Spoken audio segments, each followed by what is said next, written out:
After 8 long, hard, tumultuous months of waiting, Wolfpack fans near and far have waited to hear this message. Today, August the 28th, it's game day.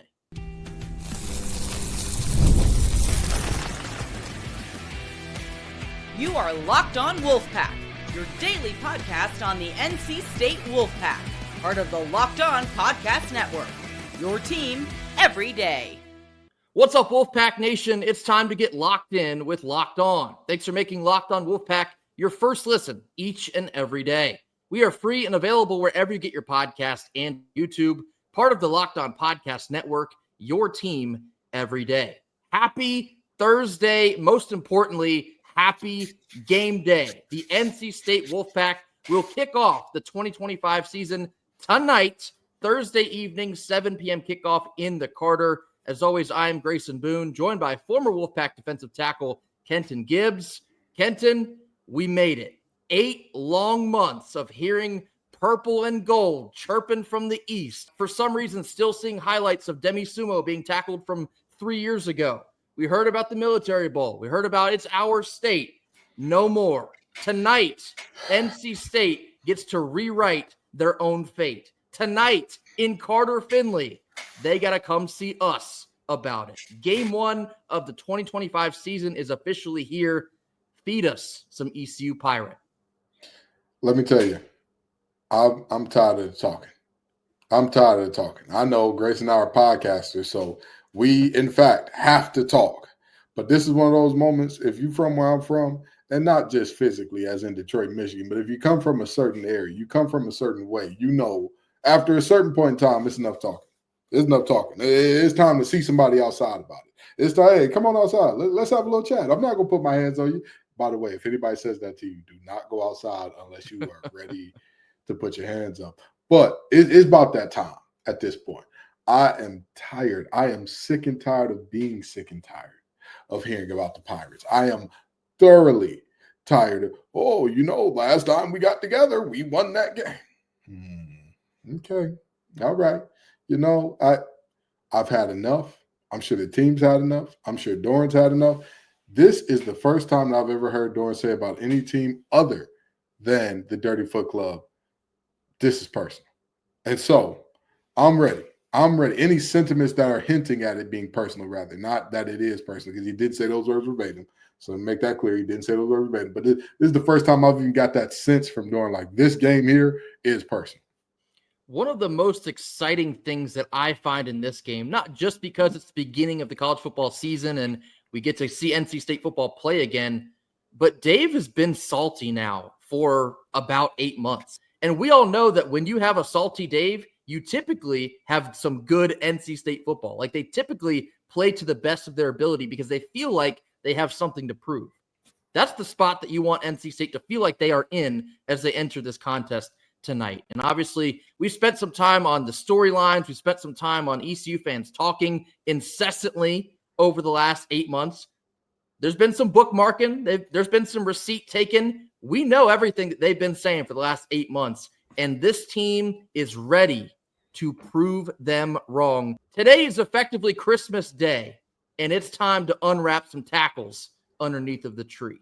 I want to start today with a fan question because it was a development that was posted on the internet from yesterday. So here it is. The context of this question is that Brandon Cleveland and also Val Erickson, nose tackle and offensive lineman, are suspended for the first half of this ECU game in regards to the post-game fight that broke out in the Military Bowl. I also want to point out here real fast. So this is coming down from the NCAA. There was some speculation on, is this team imposed or is this coming from the NCAA? It's the latter. This is a college football infraction that's being enforced. If you get ejected for any reason in the last game of your season, you are suspended for the first half of that following season. So Brandon Cleveland and Val Erickson will be unavailable for the first half. And so that leads me into the question here. From Shanerman, says, question for Kenton. How much pity or concern do you have for the man lined up across a fresh and fired up Brandon Cleveland in the second half after having to be benched for the entire first half? Pity, concern, worry. Those are not words that we concern ourselves with when it comes to in-state football. I don't care who it is. I feel none of those things. I hope that Brandon Cleveland is hell on wheels from the first snap of the second or of the third quarter forward. I hope that he is a flatly unblockable beast and that the game is nearly out of hand by the time he gets in, but he shuts the door fully. When your mom says, "My crew, let's go," and she's got the keys headed towards the car. I hope that it ends up being the moment where your mom actually is at the car, not just when it's like, "Oh, I want to talk to auntie for a little bit longer." No. I want Brandon Cleveland pissed off to the highest level possible because I'm not going to feel bad for the Pirates. The way that those fans have talked, I will give the players this. I haven't heard anything too crazy from the players, so I will give them that. Current players, no. However, sometimes people sign you up for something that it ain't got nothing to do with you. It's like when your old lady say, "My man will slap everybody in here," and you just stand there, what? So now you gotta, somebody might walk up and say it's time to show and prove. You ain't even do nothing. A quarterback from a few years ago has said, "Hey, our guy will slap anybody in here. He got the best hands out of everybody." He's just sitting up there, hey, stop. I didn't throw a touchdown last time we played. Stop. Don't do this. It's all right. It's okay. It's okay. Because he scored a few on the ground. So we'll get into that later, but it's that time. It's that time. I don't care how pissed off Brandon Cleveland is. He can't be pissed enough. He can't be mad enough. He can't be worked up into a froth enough for my liking in this game. I want utter domination from the first snap to the last. And if he only gets to play half of them, he better add on twice the domination for that. Yeah, certainly zero concern from the ECU players. My only concern is, what does the NC State defense look like in the first half without Brandon Cleveland? Because one of the main keys, and of course we'll get into Kenton's keys here in a couple minutes, one of the biggest points of emphasis for NC State's defense is you got to get in the backfield. You got to force pressure on Katin Hauser. You have to be disruptive so they can't even utilize their top playmakers, which are the speedy wide receiving core. So what does the NC State defense look like without Brandon Cleveland? That's what I wouldn't say worried about, but that's my concern. I want to know what that looks like because, once you put him back in the lineup in the second half, he will be fresh. Hopefully by then you do have somewhat of a worn down ECU offensive line, and I wouldn't want to be worn down and having a fresh Brandon Cleveland in front of me. I can tell you that much. So hopefully that sets him up for a big second half, and he can be effectively the closer at that point if we do have a lead. But, not so much any concern for ECU. They got what's coming. Coming up next, of course, we're getting into Kenton's keys, discussing the most important points if NC State wants to win this football game. More on this after a quick word from our sponsors. What's up, Wolfpack fans? Are you still paying full price for gas? Stop leaving money behind. Get real cash back every time you fill up. Simply download the free Upside app in the App Store or Google Play right now and start earning cash at the pump today. You can use our limited time promo code FOOTBALL, that's FOOTBALL, football, and get an extra 25 cents back per gallon on your first fill up. You can make up to $300 a year from just buying gas you already needed.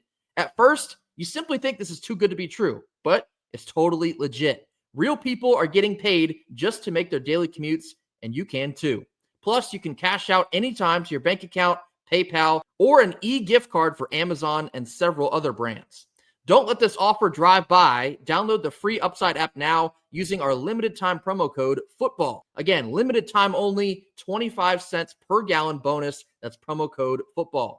Offers may vary by user and location. Go to upside.com for terms and conditions. Our second Thursday sponsor is SupplyHouse. When the opening whistle blows on a new repair, get your crew moving with SupplyHouse. Order today and see parts on your doorstep tomorrow from over 280,000 plumbing, HVAC, and electrical items from the most trusted brands in the business. Their real-time inventory and honest lead times can keep you from punting on projects, while their industry-leading customer service always has your blind side covered. The part finder tools and 3D schematics can help save you up to hours on jobs where every single detail, it matters.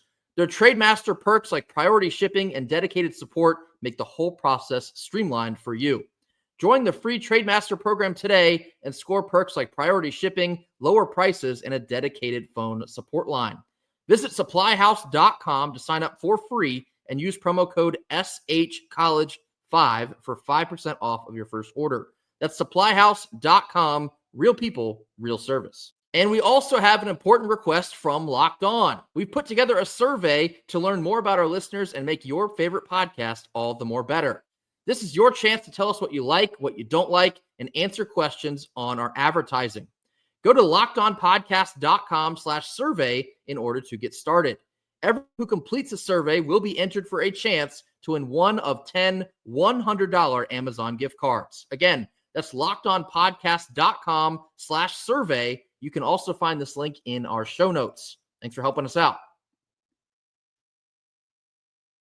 Middle portion of our Game Day Thursday show. It is now time for the triumphant return of Kenton's Keys. Here we go.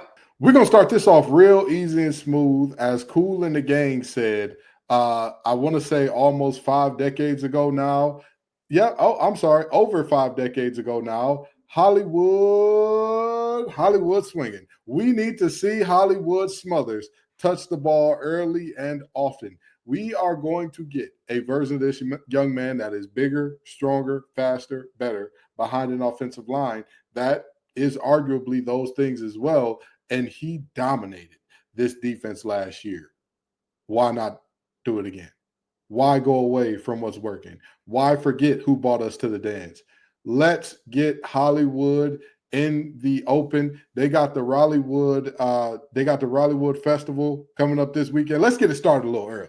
Okay, I know everybody's already checked out from work. Everybody's already ready to start off this Labor Day weekend early. Let's get Rollywood going early with Hollywood having at least 8 yards per touch and a minimum of 15 touches in this game against the Pirates. Offensive key number 2. Protect the ball, protect the pack. Y'all know me. Y'all know I'm big on turnovers. Y'all know I am extremely big on turnovers. Commit less than 2. When I look at this team, and I say, what could be the hindrance? What could be the moment that we're stuck and saying, man, that's why this team can't get over the hump? It's that protecting the ball. If we are going to be the offense that everyone believes we are, you don't have room to turn over the ball. So I'd say protect the ball, protect the pack. That's definitely number 2, less than 2 turnovers. And offensive key number 3. Last but surely not least, the stars must be stars, okay? I know we're sticking with the theme of Hollywood right now because, that's what's on the brain. But I'm going to tell you, at the end of the day, we need to see our stars prominently featured like we're talking a Hollywood Walk of Fame or something. Our best players have to be dominant offensively. Not good, not all right. I want to see sheer dominance because I think that our offensive line is that much better than them in the trenches to where effectively neutralizes defensive line and linebackers. So at that point, now it's up to the skill position guys to get open and make plays when they get the ball in space. And I think that they can. I mean, hey, we got a guy that goes by the boogeyman here, okay? We've got a guy that goes by Hollywood here, all right? We've got a guy that was one of the most highly recruited receivers in the country here in Noah Rogers. We got a guy that's running a 4.2 here. You've got to get those guys the ball. And all of that goodness that I'm talking about doesn't even mention the likes of a Duke Scott. Doesn't even mention the likes of a Terrell Anderson, of a Keenan Jackson, of those other guys that you could say easily could have breakout years. Stars have to be stars. Maybe some stars are made in this game, but I need to see multiple players go over 75 yards from scrimmage. Recapping the offense here real quickly, touching on, I guess, points 1 and 3 here. Hollywood Smothers touched the ball 17 times for 181 total yards in the Military Bowl. And again, to reiterate for the millionth time, that's without even seeing the field in the third quarter. Robert and I, one of these days, I'm just going to let that rip. But for now, I'll keep it pushing. Hollywood Smothers is one of the best players we have on this team, and he dominated ECU in that bowl game for only 3 quarters. Imagine what could have happened if you had him out there for 4. Well, tonight on Thursday, you better have him out there for 4. I anticipate that Hollywood will go crazy this evening because I think our O-line got better in the offseason. In fact, I've heard from several different people inside the program, the run game should be heavily improved this season. And Hollywood was already tearing it up essentially by himself last year. Imagine when the whole unit gets better as a collective unit. Yeah, that's going to be insane to watch. So I think Hollywood Smothers is in for a big game tonight. If you look at some of the betting odds for Hollywood to score a touchdown, it's close to minus 600. Vegas is like almost guaranteeing that Hollywood Smothers is getting in the end zone at least once this evening. I'd be hard to disagree with that. So Hollywood Smothers will be a massive key to this game. And the second key in here is the turnovers. We harp on turnovers virtually every single time we're going to do Kenton's Keys this season. You will more than likely hear about turnovers from us. It is imperative. What's fascinating about the Military Bowl, we only turned the ball over one time, and it was the last throw that CJ made of the whole evening. Now, one turnover, you can live with that for the most part, but when you give up 300 yards on the ground on defense, that's where you're gonna falter down the stretch. So keep the ball in our own hands. Do not give ECU extra opportunities to harm you late in that game. Don't fumble. Make good decisions if you're CJ Bailey. Don't put the ball in harm's way. And doing those things, you will set your offense up for a lot of success. Now, switching over to the defense, key number 1. Bring the boom, Kester. Caden Noonkester has to have a fantastic game and a bounce-back year. We need to pin those boys inside the 20 at least twice. At least twice. The deal that as I look at it, is this simple. You cannot give them short fields because it'll be a situation where all they need is 1 or 2 plays, and now they've got confidence. Make them drive the field. Make them do it right every single time. And you know what? If they do that, you tip your cap, you live with it and say, hey, they just drove the ball 90 yards. You know, obviously we should be able to get a stop, but I'll live with that. What I can't live with is our all-world punter shanking something off and giving them short fields. What I can't live with is poor punt coverage, and now all of a sudden they're at our 45 or 40 starting to drive off. That's unacceptable. Defense and special teams is what I should have said. The first key is actually special teams. Now, defensive key number 2. Get your lick back. Get your lick back. I'm gonna take my hat off for this. I'm gonna take the hat off for this because I need y'all to understand me. I need y'all to understand that was a shameful performance. That was an embarrassing performance in that bowl game. Grayson, I'm sure that you've looked at it plenty of times, but I think you may have wiped this out of your mind. So if you will, give me a guess on what the yards per carry was last time NC State and the Pirates played. Well, I'm looking at it right here. Rajay Harris ran 12.9 yards per carry. The quarterback, Caden Hauser, was 6.5. London Montgomery, who's currently probably RB1 for ECU, he was 2.3. Yannick Smith, the wide receiver, had a carry. That was 7 yards on that one. So 8.4 yards per carry for ECU in that bowl game. That is disgusting. 8.4 yards per carry. Rajai Harris doesn't finish with 1,000 yards last season if NC State holds him anywhere near his season average. Instead, not only does he surpass his season high, he sets a new career high. You cannot win football games. I don't care what the offense does. You cannot win football games when you're giving up 8 yards a pop on the ground. You can't do it. You can't do it, man. So hold this team to less than 5 yards per carry. And I know some people are going to say, well, Ken, you're asking to basically cut what they did last year and a half. Yes, and all righty. Yeah, that's what I'm expecting. Defensive key number 3. Last but not least, put them boys in a seatbelt in terms of passing game. The only viable threat that I would see as a part of this East Carolina team is that wide receiver corps. Very good. I don't think much of their quarterback, their running game, man.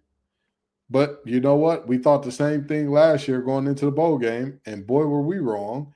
So I don't think a ton in terms of, what are they not? What's the easy spots to exploit when it comes to their offense? But I do know one thing that you can't let beat you, and that is these very, very speedy receivers. I had always hoped that Anthony Smith would be making plays in the Carter one day. Well, hopefully today ain't that day. What's interesting here about key number 3 is you actually would have achieved that in Military Bowl. Their leading receiver in the Military Bowl was Yannick Smith, 3 catches for only 56 yards. However, when you run for 326 yards on the ground, you ain't got to throw it. So on that note, you do have to play with a lot more pride than you did back in December and keep them from slicing and dicing you on the ground. This is a situation where I want to see the defense, even though we ourselves don't really know what it's going to look like quite yet, because all the media has been kind of kept in the dark with the new defensive coordinator, DJ Elliott. If it's hell-bent on forcing pressure, you better make Caden Hauser beat you with his arm. That's what we need to see tonight. Make the quarterback beat you with his arm. If he does it, you tip your cap. But you cannot have a repeat performance of what you saw in December. 326 yards on the ground is the nastiest of business. Get your lick back. Play with some pride. Be pissed off because you should be. This is a culture game for NC State. They talk a lot about culture and what they build in the locker room and what they hope to build on the recruiting trail. Your culture, it should win you a game like this one. And it's going to start and possibly finish with the defense having a new identity. Show up, get your lick back, and prove to them that you are not what we all saw in December. So those are our Kenton's keys for tonight's game. Again, week 1, kicking off the 2025 season. Coming up next, we're giving you our final thoughts and our score predictions. This comes after a quick word from our sponsors. Our third Thursday sponsor is Gametime. College football, ladies and gentlemen, it is back, and we simply cannot be more excited. The tailgates, the rivalries, the energy in the stands, there's just simply nothing like it. But let's be real. Actually getting tickets can feel like more of a battle than the game itself. Endless queues, hidden fees, and prices jumping at checkout. But this football season, that is why you need to use the Gametime app. It's the app that gives you, the fan, advantages. It's the easiest way to score last-minute tickets at the best prices with zero surprise fees. What you see is what you pay. One of the best features in this app is the panoramic seat view, so you know exactly what your view will look like upon arrival. Also, they have what's called zone deals. You pick the section, and Gametime will pick the seats, and you save big. Honestly, it's faster, cheaper, and way less stressful than having to figure it out all on your own. Take the guesswork out of buying college football tickets this fall with Gametime. Download the Gametime app, create an account, and use code LOCKEDONCollege for $20 off your first purchase. Terms apply, and again, that's promo code LOCKEDONCollege. LOCKEDONCOLLEGE, Locked On College, for $20 off your first purchase. Swipe, tap, ticket, go. Download Gametime today. Last couple minutes of our Game Day Thursday show. We've done enough talking.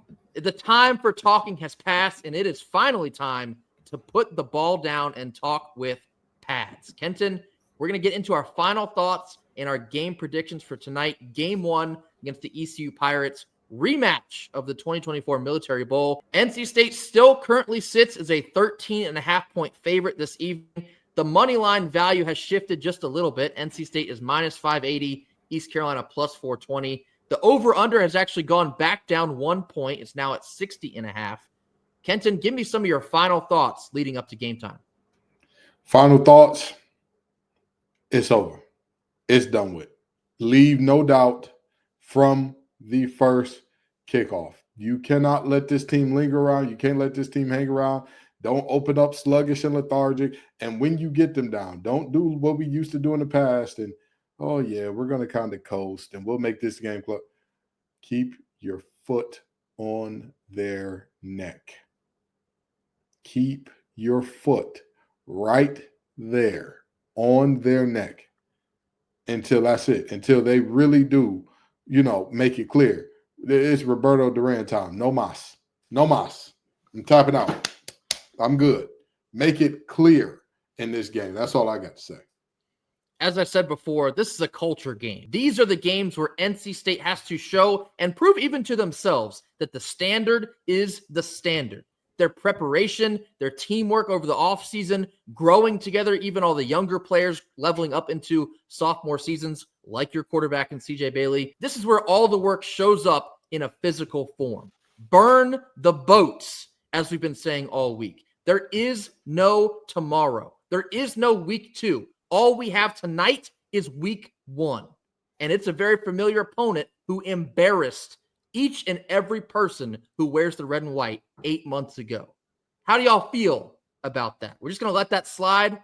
I think not. Welcome to Carter-Finley Stadium, a night game in Carter-Finley Stadium, 7 p.m. kickoff. It is going to be purely electric. You can probably hear the crowd noise as I'm saying this to you. I have now full body goosebumps as I describe this. You know what it's going to feel like. Will Wade is the alpha wolf starter of the game. Could not pick anyone better than that. The ground and the earth might split open when that man walks out of the tunnel. He's going to get the crowd jumping. What more could you ask for as a fan of NC State football? You're on ESPN. It's a rivalry game against ECU. You got something to say about it. Burn the boat. There is no turning back. There is no retreat. You either win or you die. Y'all better pick one. Okay, now, score predictions, Kenton. What do we have? Well, I've got a whopping 42-24.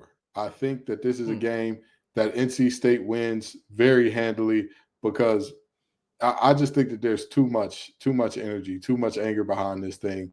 And I think that CJ Bailey is one of the best kept secrets in America. I think this running game is going to be one of the great revelations of college football this year. I'm ready for it. I'm ready to see this thing roll. I've waffled back and forth on this, and we've seen the line kind of shift back and forth. The line opened way back in the spring, 14 points in favor of NC State, kind of shifted back down to 11.5. It's now right back up to 13.5. So NC State is a 2-touchdown favorite, and I do think they're going to win. It's going to be real close to that spread line. I don't think they will cover. I think NC State's going to win this game by 13 points. I have 38-25. A double-digit win, a 13-point win, somewhat of a backdoor cover for ECU. But again, all we're looking for is a win. A win is a win is a win. Style points, I mean, it'd be great in a situation like this one because of everything that happened, but I don't really care for it that much tonight. Just give me a win. Solidify your stance as the premier football program within the state of North Carolina. The lines have gotten blurred over the course of the last 8 months because the guys in purple and gold, they think it's them. It ain't. It's the red and white from NC State. Get out there, hit somebody, and let them know that you came tonight to burn the boats. That's my final score. Any other thoughts before we get out of here, Kenton? Give me one player to score a touchdown for NC State. Oh, yeah. I mean, obviously, Hollywood Smothers is the easy answer, so I'm going to go with a little bit more difficult of an answer here. Justin Jolie. He wears number 7. He's going to get him number 7 in game number 1. That is also my pick. When he debuted the new City of Oaks uniforms, I sent him a DM. I was like, this means you're going to score in these things, right? He said, you already know. Justin Jolie in the end zone tonight is a lock. Stamp it, seal it, sign it. It's going to happen. Granny knows it too. Granny, you can put that on Granny. Justin Jolie is getting in the end zone tonight. Ladies and gentlemen, that will do it for our Game Day Thursday show, which also means, drumroll please, our post-game lives are back. We will be live following the game this evening, roughly like 30 to 45 minutes after the game ends. Sometimes it's a scramble to find some Wi-Fi and some peace and quiet. So we'll keep y'all updated to that. Post-game live will be live at the conclusion of this game. And as always, thank you all so much for joining us. Be sure to hit that like button. Drop your game day thoughts into the comment box. Mash that subscribe button if you have not already. We'll see y'all tonight. We're kicking this thing off. Game 1 of the 2025 season.